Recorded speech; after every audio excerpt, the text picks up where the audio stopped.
ডাকলেন কেন? কাল একটা ডিল আছে, সেই ব্যাপারে কথা বলার জন্য ডাকা হয়েছে। আপনাকে তো আমরা আগেই বলেছি আমরা আর কাজ করব না। ধুস শালা, কানের গোড়ায় শুধু একই কথা।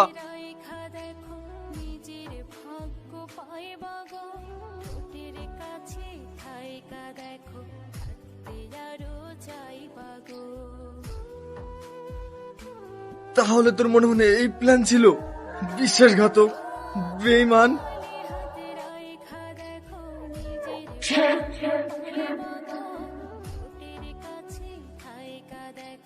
রাজকে মারলি বুঝলাম, কিন্তু এমএলএ সাহেবকে মারলি কেন? ওই হচ্ছে সমস্ত প্ল্যানের মাস্টার মাইন্ড।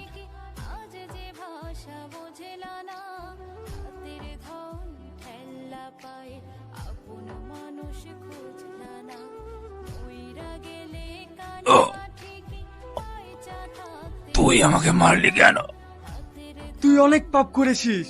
তুই আমার মামাকে মেরেছিস। তুই হাজার হাজার মানুষকে ড্রাগ কেসে জেলে ঢুকেছিস, তার মধ্যে আবার আব্বাও আছে।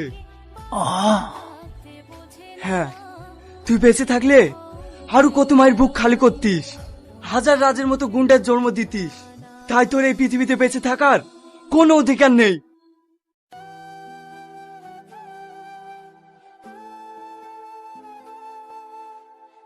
স্যার, আমরা সমাজে জঞ্জাল মুক্ত করেছি, কিন্তু আইনের চোখে আমরা অপরাধী।